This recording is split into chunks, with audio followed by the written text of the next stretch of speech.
बिस्मिल्लाहिर्रहमानिर्रहीम। कैसे हैं भैया आप लोग? रटना नहीं समझना है। Syntax book board first year chemistry chapter number 6। जी चैप्टर नंबर 6 पे आ गए हम लोग। स्टेट्स ऑफ मैटर सॉलिड जो है वो हम करने जा रहे हैं। उसका पहला टॉपिक और उसका पार्ट 1 स्टेट्स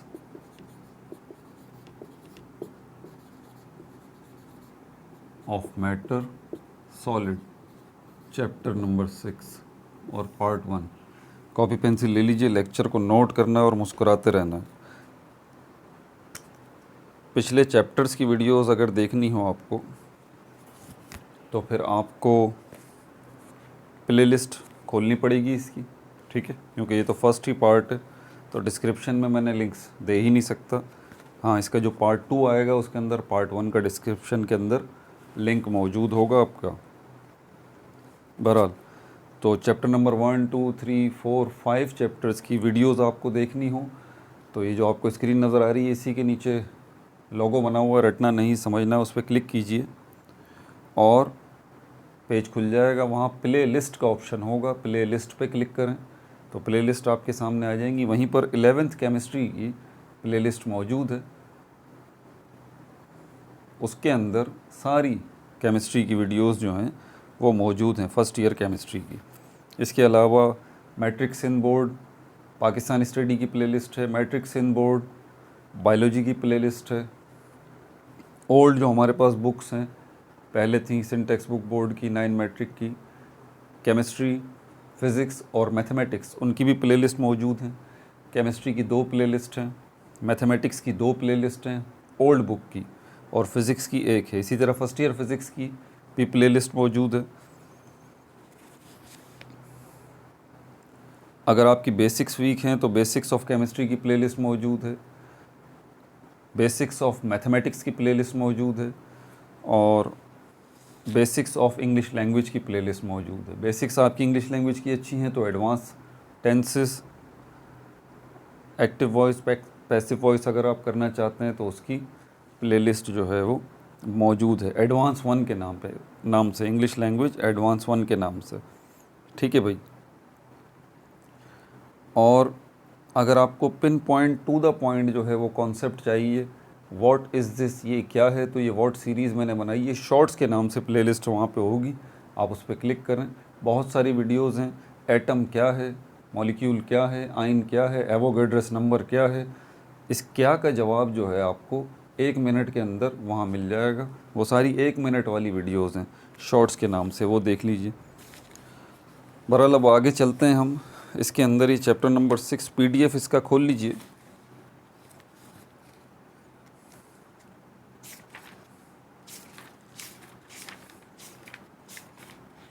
या फिर आपके पास बुक होगी इसकी वो खोल लीजिए। ये चैप्टर थोड़ा सा आपको परेशान करेगा, ये मैं आपको पहले ही बता दूं, ठीक है।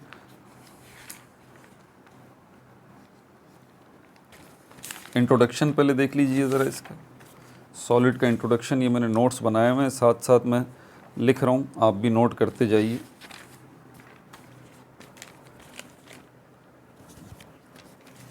इंट्रोडक्शन,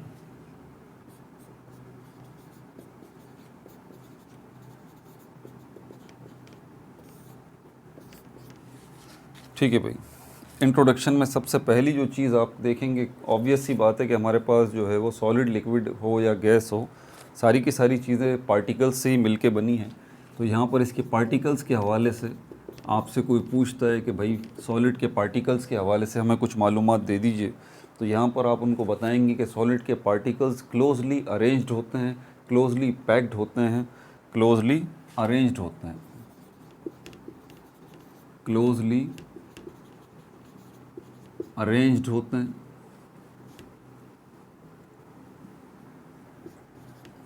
ठीक है भाई।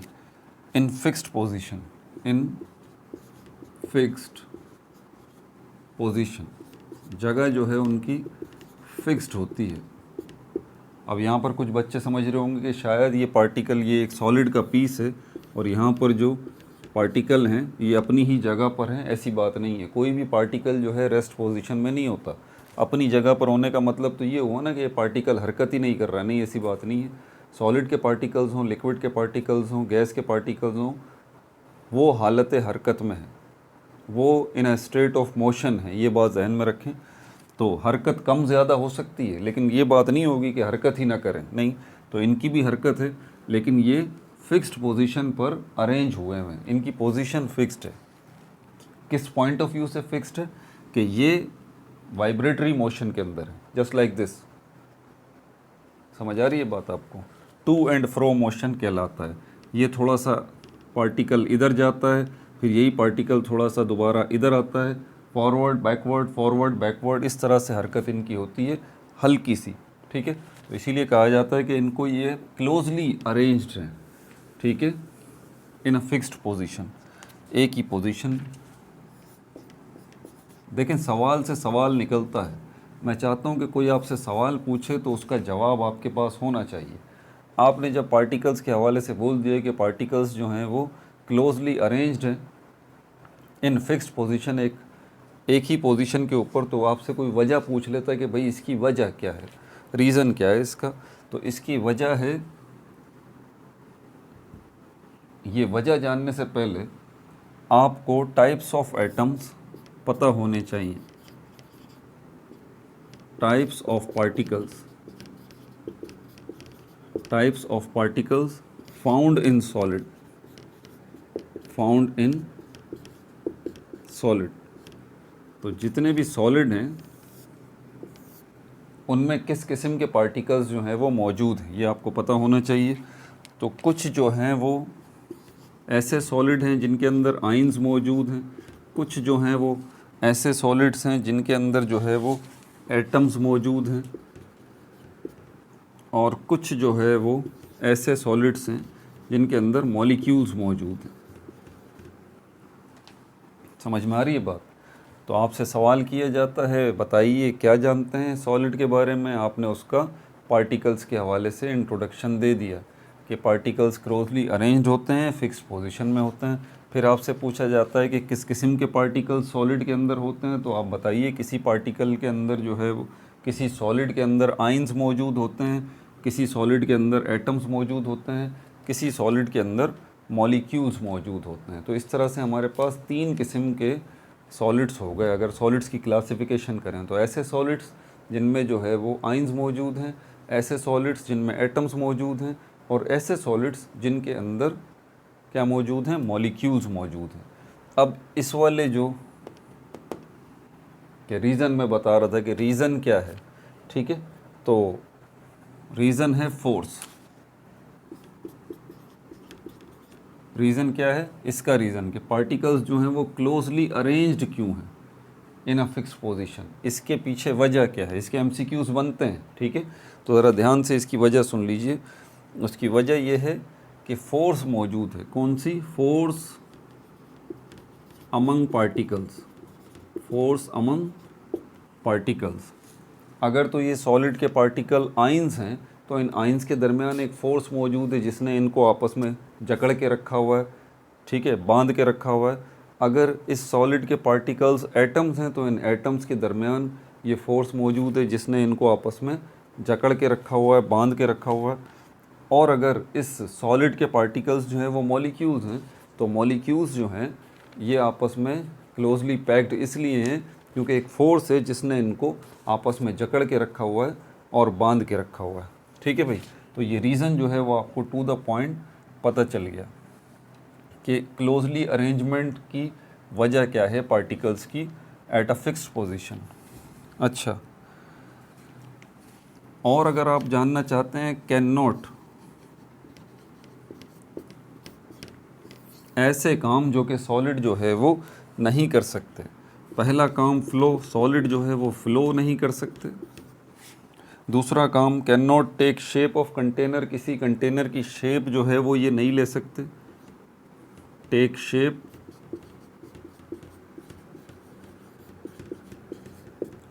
Shape of container.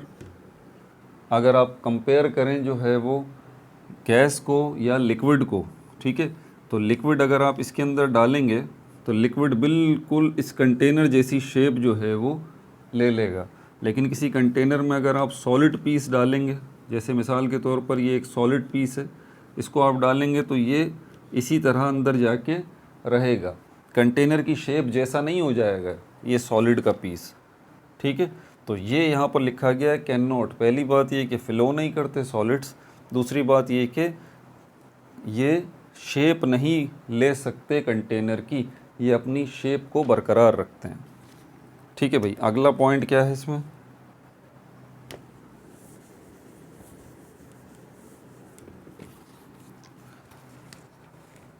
Identification of solids. अगर सॉलिड्स को आप पहचानना चाहते हैं, सॉलिड्स की पहचान क्या है, कौन कौन सी ऐसी चीज़ें होती हैं जिनकी मदद से आप जो है वो सॉलिड्स को पहचानते हैं, आइडेंटिफिकेशन।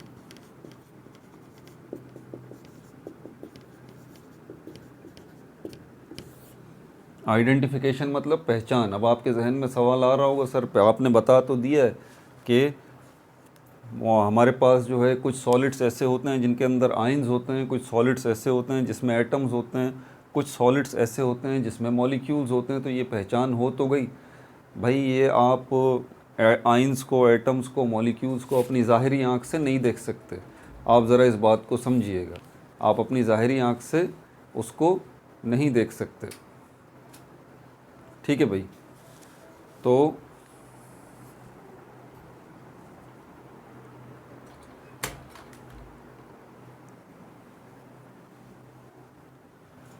आप उसको अपनी ज़ाहिरी आँख से इन पार्टिकल्स को नहीं देख सकते। आपको तो सॉलिड चीज़ ही नज़र आती है ना। मिसाल के तौर पर ये मार्कर है, ये भी सॉलिड है, तो ये आपको ऐसा नज़र आ रहा है। लेकिन ये जो आइडेंटिफिकेशन है, ये पहचान वो है जो कि सब एक्सपीरियंस कर सकते हैं। पार्टिकल्स को कोई नहीं देख सकता, आयंस को, एटम्स को, मॉलिक्यूल्स को हराम इंसान तो नहीं देख सकता ना। साइंटिस्ट देखते हैं डिवाइसेस की मदद से, लेकिन एक आम इंसान तो नहीं देख सकता। आप हैं या मैं हैं, हम तो नहीं देख सकते। तो हम कैसे पहचानेंगे कि ये चीज़ जो है वो सॉलिड है?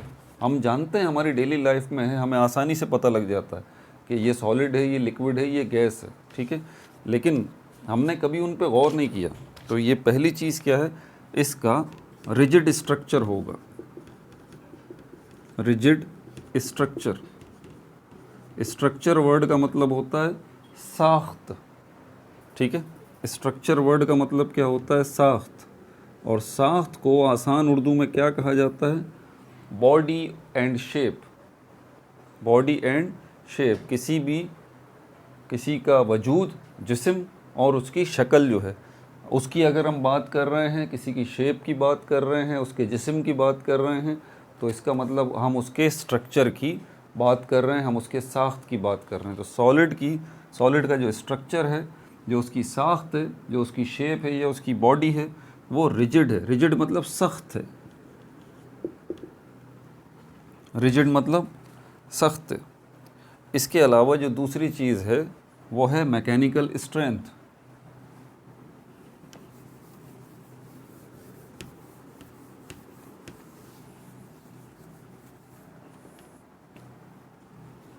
दूसरी पहचान क्या है इसकी? एक पहचान तो ये हो गई कि रिजिड होगा, सख्त होगा उसका स्ट्रक्चर। दूसरी पहचान है mechanical strength. Mechanical strength, strength का मतलब ताकत होता है। मैकेनिकल स्ट्रेंथ, ये मैकेनिकल ताकत है, मैकेनिकल स्ट्रेंथ है। क्या मतलब है मैकेनिकल स्ट्रेंथ का? मैकेनिकल स्ट्रेंथ का मतलब है एबिलिटी, सलाहियत। किस चीज़ की सलाहियत? इस चीज़ की सलाहियत to withstand. To withstand का मतलब है अपने वजूद को कायम रखना। टू विद स्टैंड मतलब अपने वजूद को कायम रखना, मतलब खड़े रहना। कब खड़े रहना? On applied load. On applied load, जब आप फोर्स लगाते हैं उसके ऊपर, जब आप लोड जो है वो अप्लाई करते हैं, जब आप प्रेशर उस चीज़ के ऊपर लगाते हैं, तो वो चीज़ क्या करती है, उसकी मैकेनिकल स्ट्रेंथ जो है वो बड़ी अच्छी है, और वो जो है विद स्टैंड रहती है आपकी इस लगाई हुई फोर्स के ऊपर, ठीक है। उसको झेलना जानती है, उसको फेस करना जानती है, अपने वजूद को बरकरार रखना जानती है, ठीक है। और उस अप्लाइड लोड या अप्लाइड फोर्स के सामने खड़े रहना जानती है। ठीक है, तो इस चीज़ ये अगर एबिलिटी किसी के अंदर हो तो हम उसको कहते हैं कि इसकी मैकेनिकल स्ट्रेंथ बड़ी अच्छी है भाई, इसकी मैकेनिकल स्ट्रेंथ बड़ी अच्छी है, ये इतनी आसानी से टूटी नहीं।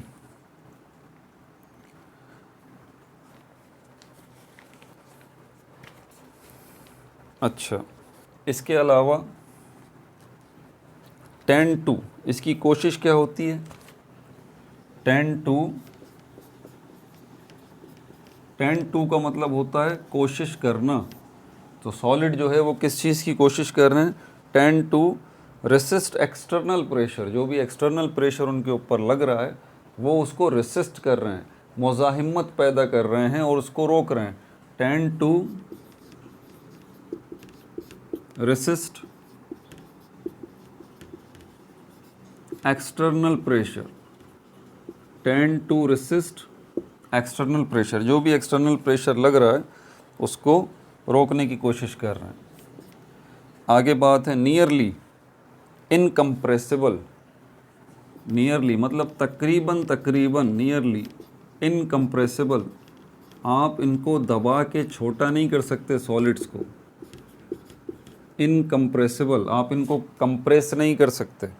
ठीक है भाई, पॉइंट्स मिल रहे हैं ना, नोट करते जाइए। नियरली इनकम्प्रेसिबल, आप जो है इनको दबा के छोटा नहीं कर सकते, कंप्रेस नहीं कर सकते। बिल्कुल कंप्रेस नहीं कर सकते ये कहना गलत होगा, ठीक है ना। नियरली इनकम्प्रेसिबल यानी कि बहुत ही थोड़ा कंप्रेस होते हैं। इनके मुकाबले में लिक्विड्स थोड़े से ज़्यादा कंप्रेस हो जाते हैं और गैस जो है वो तो बहुत ही ज़्यादा कंप्रेस हो जाती है। इनकी डेंसिटी जो है वो बहुत ज़्यादा हाई होती है सॉलिड्स और लिक्विड्स के मुकाबले में, डेंसिटी बहुत ज़्यादा हाई होती है।